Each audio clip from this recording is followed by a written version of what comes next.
بسم اللہ الرحمن الرحیم۔ تمام تعریفیں اللہ سبحانہ و تعالیٰ کے لیے جو وحدہ لا شریک ہے، ہمیشہ سے ہے اور ہمیشہ رہے گا۔ السلام علیکم ورحمۃ اللہ وبرکاتہ۔ برز آف لائف کے پیارے دوستو، ہم امید کرتے ہیں کہ آپ خیریت سے ہوں گے اور ہماری دعا ہے کہ اللہ تعالیٰ آپ کے ساتھ ہمیشہ خیر و عافیت کا معاملہ فرمائے۔ آج بابا جی شفا کے عمل سیریز میں جو عنوان ہے وہ ہے بندے کا دارو بندہ۔ ہمارے ہاں آج کل لوگوں پر توجہ بہت زیادہ ہے، اور اس اعتبار سے یہاں اللہ کے فضل سے بہت سارے شفا خانے اور ہسپتال بن رہے ہیں، اور جس محیر آدمی کے ذہن میں لوگوں کی خدمت کرنے کا تصور اٹھتا ہے تو وہ ایک ہسپتال کی داغ بیل ضرور ڈالتا ہے، اور پھر اس میں اللہ کی مدد شامل حال ہوتی ہے اور وہ ہسپتال پائے تکمیل کو بھی پہنچ جاتا ہے۔ لیکن سارے ہی لوگوں کو کسی نہ کسی جسمانی عارضے میں مبتلا خیال کرنا کچھ ایسی خوش آئند بات نہیں ہے۔ لوگ جسمانی عوارض کے علاوہ ذہنی، روحانی، نفسیاتی بیماریوں میں بھی مبتلا ہوتے ہیں، یا یوں کہیے کہ لوگوں پر کبھی ایسا بوجھ بھی آن پڑتا ہے کہ وہ بلبلاتے ہوئے ساری دنیا کا چکر کاٹتے ہیں، اور کوئی بھی ان کی دستگیری کرنے کے لیے نہیں ہوتا ہے۔ ہمارے ہاں ایک یونس مالی تھا، وہ بیچارہ بہت پریشان تھا، اور وہ یہ سمجھتے ہوئے کہ کوئی ہسپتال ہی اس کے دکھوں کا مداوع کرے گا، وہ ایک بہت بڑے ہسپتال میں چلا گیا اور وہاں جا کر واویلا کرنے لگا کہ مجھے یہاں داخل کر لو، کیونکہ علاقے کے تھانے دار نے مجھ پر بڑی زیادتی کی ہے اور میری بڑی بے عزتی کی ہے، جس کے باعث میں بیمار ہو گیا ہوں۔ اب ہسپتال والے اسے کیسے داخل کر لیں؟ انہوں نے اس سے کہا کہ ہمارے ہاں ایسا کوئی بندوبست نہیں ہے کہ ہم آپ کے دکھوں کا مداوع کر سکیں، یا آپ کے کندھے پر ہاتھ رکھ سکیں، یا آپ کی تشفی کر سکیں۔ اس کے لیے تو کوئی اور جگہ ہونی چاہیے، اور ہم اس بات سے بھی معذور ہیں کہ آپ کو کوئی ایسی جگہ بتا سکیں۔ یونس بیچارہ پریشان حال سڑکوں پر مارا مارا پھرتا رہا، اور اب تک پھرتا ہے، اور اس کی تشفی، دستگیری یا حوصلہ جوئی کرنے والا کوئی بھی شخص یا ادارہ نہیں ہے۔ پرانے زمانے میں بطور خاص برِ صغیر اور وسطی ایشیا کے اسلامی ملکوں میں خانقاہیں ہوتی تھیں، ڈیرے ہوتے تھے اور درگاہیں ہوتی تھیں، جہاں سے کھانا بھی ملتا تھا اور رہنے اور وقت گزارنے کے لیے جگہ بھی ملتی تھی، اور ایسی جگہوں پر ایسے لوگ بھی ملتے تھے جو دکھ بانٹتے تھے، اور یونس جیسے دکھی لوگ ان کے پاس اپنے دکھ لے کر جاتے تھے۔ گو وہ ان کے دکھوں کا علاج تو نہیں کر سکتے تھے، لیکن جتنے بھی آدمی وہاں جمع ہوتے تھے تو سارے لوگ اکٹھے ہو کر اس دکھی شخص کی دل جوئی کرتے اور اللہ سے اس کے حق میں دعا کرتے کہ اے اللہ اس کا دکھ دور فرما دے، اور ایسے ڈیروں، درگاہوں اور خانقاہوں پر موجود سوغاتیں کھانے والے اور لانے والے سب لوگ اس شخص کے لیے ہاتھ اٹھا کر دعا کرتے تھے۔ کئی یونسوں کے کندھوں سے کچھ بوجھ اتر جاتا تھا، لیکن اب ایسی چیزیں مفقود ہو گئی ہیں، کیونکہ نئی تعلیم اور ترقی کے دور نے یہ بات واضح کی ہے کہ اس قسم کے ڈیرے اور درگاہیں اور اس قسم کے زاویہ پروگرام کی مثال دیتے ہوئے جہاں کئی لوگ اکٹھے ہوتے ہیں، ایسے زاویے اور دائرے ہم نہیں چاہیں، کیونکہ انسان صرف جسمانی طور پر ہی مریض ہوتا ہے، اور اس کی کیمسٹری میں ہی کوئی فرق پڑتا ہے۔ خواتین و حضرات، لوگ ایک دوسرے کا سہارا مانگتے ہیں، ایک دوسرے کے قریب آنا چاہتے ہیں، لیکن ترقی کے اس دور میں ایک دوسرے کے قریب آنے کی ساری راہیں مسدود و مفقود ہو گئی ہیں، لیکن پھر بھی انسان اپنے ساتھ والوں کو، اپنے پرکھوں اور آباء و اجداد کو ساتھ ساتھ اٹھائے پھرتا ہے۔ اگر کسی روشن دن میں آپ اپنا ہاتھ کھول کر دیکھیں تو آپ کو ہاتھ کی لکیروں میں، ان چوکھٹوں، چوکھڑیوں اور مساموں کے اندر بہت سے ایسے لوگ نظر آئیں گے جن کے جینز موجود ہوں گے، اور یہ وہ لوگ ہوں گے جو آپ کے آباء و اجداد یا پرکھ تھے۔ ہم ہر وقت ساتھ ساتھ رہتے ہیں اور آپ کا ہنسنا، بولنا، غصہ اور آپ کی شوخی و ضد آپ کے اندر انہی لوگوں کی طرف سے منتقل ہوتی ہے۔ اگر کسی نہ کسی طرح سے آپ ان کے قریب رہیں یا وہ آپ کے قریب رہیں یا آپ کے ارد گرد موجود لوگ آپ کو ہاتھ لگا کر محسوس کرتے رہیں یا آپ ان کو ٹچ کر کے ایک دوسرے کے ہونے کا ثبوت بہم پہنچاتے رہیں، تو پھر ایسے ذہنی اور نفسیاتی عارضے لاحق نہیں ہوں گے۔ انسان کی قربت چاہتا ہے، اس سے علاج نہیں کروانا چاہتا، اور مختلف کمروں میں منتقل ہو کر یہ تقاضا نہیں کرتا کہ میرا کمرہ نمبر 144 یا 213 ہے یا آپ مجھے وہاں ملنے آ جاؤ۔ لیکن آج کی ترقی ہمیں کمروں میں بند کر کے علاج کروانے کی ترغیب دیتی ہے کہ وقت پر ڈاکٹر آتا ہے اور وقت پر نرس چیک کرتی ہے، پھر مشینوں کے حوالے کر دیا جاتا ہے کہ آپ سی ٹی اسکین کے عمل سے گزریں اور دیگر مشینوں سے علاج کروائیں۔ لیکن اس طرح سے علاج ہو نہیں پاتا کیونکہ انسان بکھرا ہوا ہے۔ مجھے اپنے بچپن کے قصبے کا واقعہ یاد ہے۔ قصبوں میں عجیب و غریب قسم کی باتیں ہوا کرتی تھیں۔ ایک دفعہ منہ کھر کی بیماری لاحق ہو گئی۔ اب بھی یہ بیماری آئی ہوئی ہے جس میں بے شمار جانور مر جاتے ہیں۔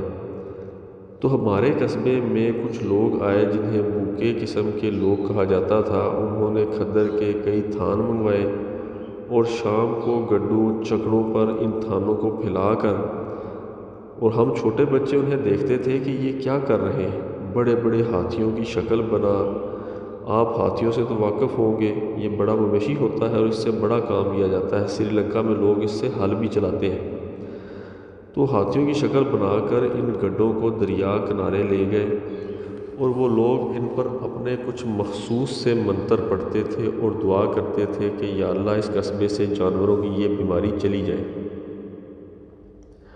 میں اب ٹھیک سے یہ نہیں کہہ سکتا کہ ایسی چیزوں سے علاج ہوتا تھا یا نہیں، لیکن لوگوں کا یہ اجتماع انہیں ایسی طاقت عطا کرتا تھا کہ وہ بیماری پر بڑی شدت اور زور کا حملہ کرتے تھے۔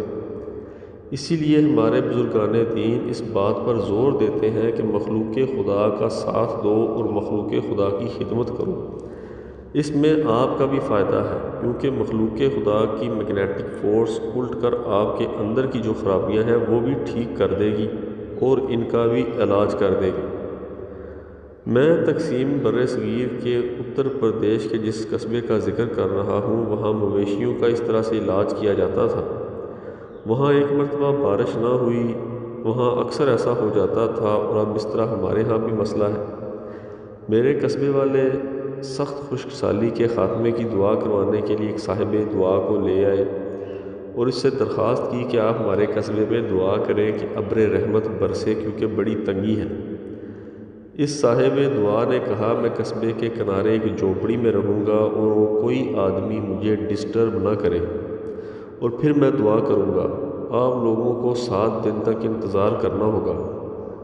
چنانچہ ان کے لیے ایک جھونپڑی کا انتظام کر دیا گیا۔ 7ویں دن سے پہلے ہی یعنی 5ویں دن ہی اللہ کا فضل ہو گیا اور بارش ہونے لگی اور ہر طرف جل تھل ہو گیا۔ لوگ بڑی مٹھائی، سوغاتیں اور پھولوں کے ہار لے کر اس صاحب دعا کی جھونپڑی میں آئے تو انہوں نے ہنس کے کہا کہ بھائی میں نے تو کوئی خاص دعا نہیں کی، میں نے تو کچھ خاص نہیں کیا۔ جب آپ لوگ مجھے قصبے میں لائے تھے تو میں نے دیکھا کہ آپ سارے لوگ بکھرے ہوئے اور ڈس آرڈر کی کیفیت میں پھر رہے ہیں، بے ہنگم سے ہیں اور کسی کا ایک دوسرے سے کوئی تعلق نہیں ہے۔ جب ایک آدمی دوسرے کے پاس سے گزرتا ہے تو وہ دوسرے کو مخاطب کر کے نہ سلام کہتا ہے نہ دعا دیتا ہے، بس گزر جاتا ہے۔ میں دیکھ کر بڑا حیران ہوا کہ ان کے اندر یونٹی کا جو کرنٹ ہے وہ نہیں چل رہا ہے۔ ہر آدمی الگ الگ زندگی بسر کر رہا ہے اور مجھے جانوروں کو دیکھ کر آپ کے رویے سے تکلیف ہوئی کہ یہاں تو چیونٹیاں بہت اچھی ہیں جو جب قطار میں چل رہی ہوتی ہیں اور انہیں جب راستے میں دوسری چیونٹی ملتی ہے تو وہ رک کر دوسری چیونٹی سے اس کا حال ضرور پوچھتی ہے۔ اگر آپ نے بھی غور سے دیکھا ہو تو آپ نے بھی یہ مشاہدہ ضرور کیا ہو۔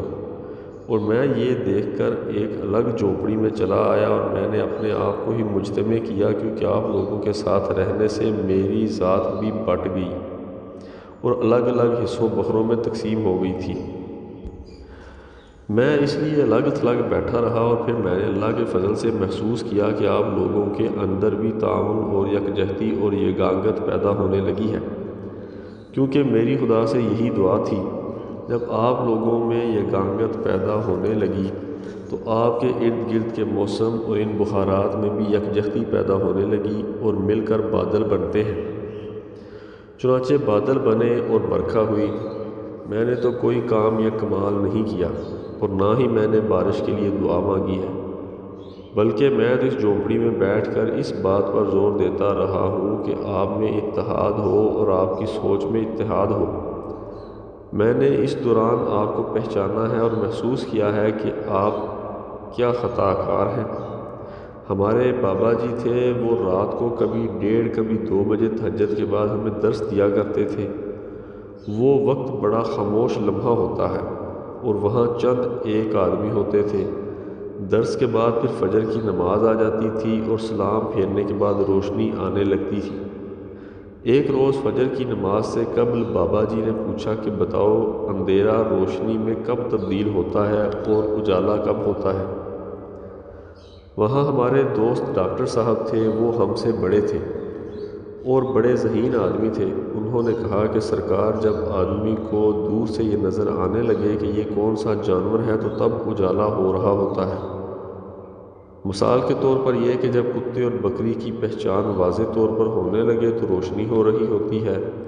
وہاں آفتاب صاحب، جنہیں ہم سیکٹری صاحب کہتے تھے، انہوں نے کہا کہ جب درخت اچھی طرح سے نظر آنے لگے اور آدمی کی نگاہیں یہ بھانپ جائیں کہ یہ درخت نیم یا شہتوت کا ہے تو روشنی قریب تر آ جاتی ہے۔ بابا جی نے کہا کہ نہیں، یہ بات نہیں، روشنی تب ہوتی ہے جب آپ ایک شخص کو دیکھ کر یقین کے ساتھ یہ کہنے لگے کہ یہ میری ہمشیرہ ہے، یہ میرا بھائی ہے۔ جب انسانوں کے چہرے آپ پہچاننے لگے اور آپ کو ان کی پوری شناخت ہو جائے تو اس کے بعد اجالا ہوتا ہے۔ جانور یا نباتات کو جاننے سے اجالا نہیں ہوتا۔ ان کا مطلب یہ تھا کہ آدمی آدمی کا دارو ہے۔ آدمی جب آدمی کے قریب آئے گا تو پھر ہی کچھ حاصل ہوگا، جب یہ دور جائے گا تو پھر کچھ حاصل نہیں ہوگا۔ آج کل آپ افغانستان کی جنگ کے حوالے سے ڈیزی کٹر بم کی بڑی بات کرتے ہیں کہ اس نے ایسا کام کیا کہ پتھروں کو ریت میں تبدیل کر دیا اور ہزاروں انسانوں کو چشمے زدن میں تہہ تیگ کر دیا۔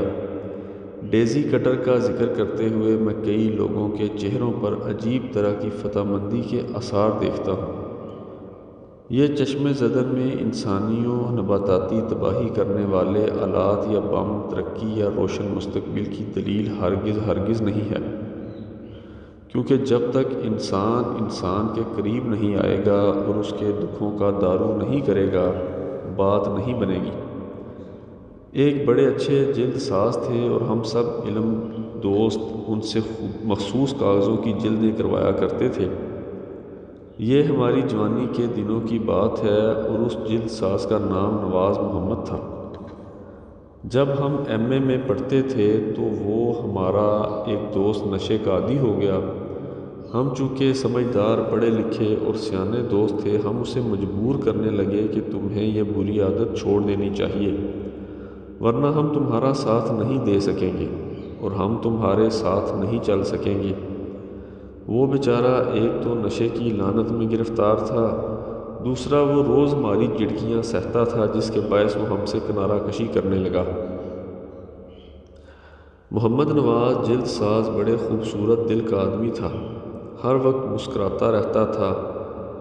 گو وہ اقتصادی طور پر ہمارے دائرے کے اندر نہیں تھا، لیکن وہ خوشگوار طبیعت کا مالک تھا۔ اس نے ایک دن اس آدمی ہمارے دوست کا ہاتھ تھام کر کہا کہ بھلے تم نشہ کرو اور جتنا مرضی کرو، مجھے اس پر اعتراض نہیں ہے، اور تو چاہے نشہ کرے یا نہ کرے، میں تمہیں چھوڑوں گا نہیں۔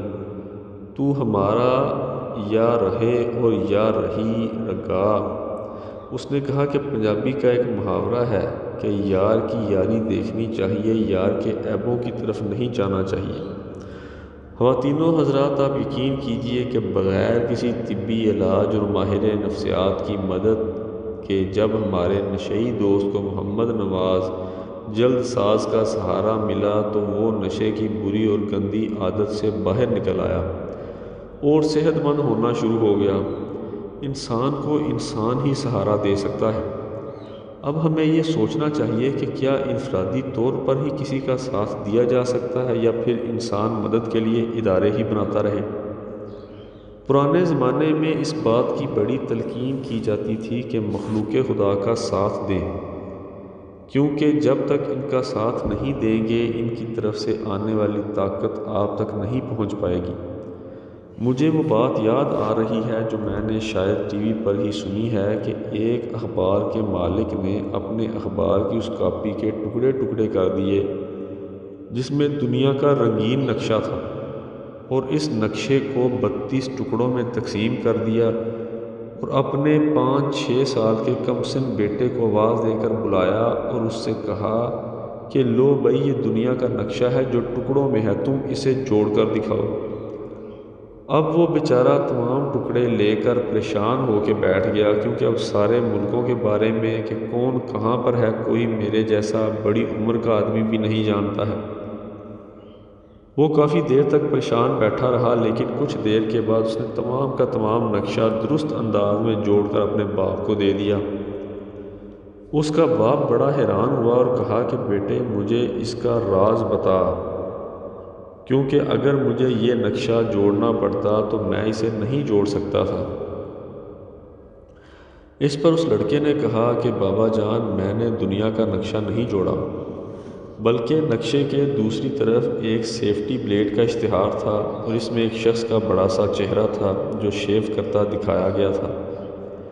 میں نے سارے ٹکڑوں کو الٹا کیا اور اس آدمی کو جوڑنا شروع کر دیا، اور 4 منٹ کی مدت میں نے پورا آدمی جوڑ دیا۔ اس لڑکے نے کہا کہ بابا، اگر آدمی جڑ جائے تو ساری دنیا جڑ جائے گی۔ خواتین و حضرات، میں یہی درخواست اپنی ذات سے بھی کرتا ہوں کہ کاش جانے سے پہلے ایک ایسی صورت پیدا ہو کہ ارد گرد بسنے والے لوگ اور انسان اور اپنے عزیز و اقارب اور ان کے علاوہ لوگوں میں محبت، الفت اور یگانگت پیدا ہو جائے اور وہ اچھے لگنے لگیں، اور اتنے اچھے لگنے لگیں جتنی اپنی ذات اچھی لگتی ہے۔ لیکن ایسے ہوتا نہیں ہے، ہم تو رفاعی ادارے بنانے پر لگے ہوئے ہیں۔ ماشاءاللہ یہ کام قابل داد ہے، ضرور بنائیں، لیکن انفرادی طور پر انسانوں کا خیال رکھیں۔ لوگ عام طور پر سسٹم کی بات کرتے ہیں، انسان کی بات نہیں کرتے۔ گورنمنٹ کالج، جس کا نام اب گورنمنٹ کالج یونیورسٹی ہے، کہ پیچھے ایک محلہ ہے جہاں سے اسٹیشنری کی چیزیں ملتی ہیں، میں وہاں سے کبھی کاپیاں، کاغذ، لفافے وغیرہ خریدنے چلا جاتا ہوں۔ کچھ عرصہ قبل میں وہاں گیا تو ایک دکان پر 80-85 سال کا بوڑھا آدمی بیٹھا ہوا تھا اور اس کے ساتھ اسی عمر کی اس کی بیوی بیٹھی تھی۔ آخر بوڑھا آدمی سخت مزاج تو ہو ہی جاتا ہے، اس طرح وہ بوڑھا شخص اپنی بیوی کی جان عذاب میں ڈال رہا تھا اور اپنی بیوی سے کہہ رہا تھا، مر جا مر جا، آخر تو نے مر تو جانا ہی ہے، اور مجھے اس بات کا پتہ ہے، لیکن تیرے مرنے کی مجھے کوئی پرواہ نہیں ہے، تو مر جا، دفع ہو جا۔ وہ کہنے لگی، میں نہیں مردی، جدوں اللہ دا حکم ہوئے دا ادوں مراں گی۔ میں نے اس سے کہا، بابا کیا بات ہے، اس سے کیوں لڑتا ہے؟ کہنے لگا، میں اس کے لیے دوائیاں لایا ہوں لیکن یہ کھاتی نہیں ہے، اور جب یہ انہیں کھائے گی نہیں زندہ نہیں رہے گی، اور جب یہ زندہ نہیں بچے گی تو میں بھی زندہ نہیں بچوں گا، اور اس کا دوائی کھانا میری خود غرضی کا معاملہ ہے۔ یہ تو ایک تعلق کی بات ہوتی ہے، اور بابا اسی بات پر ناراض ہو رہا تھا۔ اس کا اس بڑھیا سے گہرا تعلق تھا، وہ اس تعلق کا خاتمہ نہیں چاہتا تھا۔ کوئی لڑائی جھگڑا ہو، محبت ہو، یا کوئی گیت گا رہا ہو تو یہ باتیں انسان اور انسان کے درمیان ہوتی ہیں، اور یہ انسان کو ایک دوسرے کے قریب لا رہی ہوتی ہیں۔ میں سمجھتا ہوں کہ جب تک انسان انسان کے قریب نہیں آئے گا تب تک وہ سب کچھ ہونے کے باوصف کچھ نہیں ہو سکے گا جس کی ہمیں آرزو ہے، اور جس خواہش اور آرزو کے لیے ہم اپنا دامن پھیلائے رکھتے ہیں، اور اس آس میں زندہ رہتے ہیں کہ وہ جنت ارضی کہاں ہے جس کی ہمیں تلاش ہے۔ اللہ آپ کو آسانیاں عطا فرمائے اور آسانیاں تقسیم کرنے کا شرف عطا فرمائے، آمین۔ اللہ حافظ۔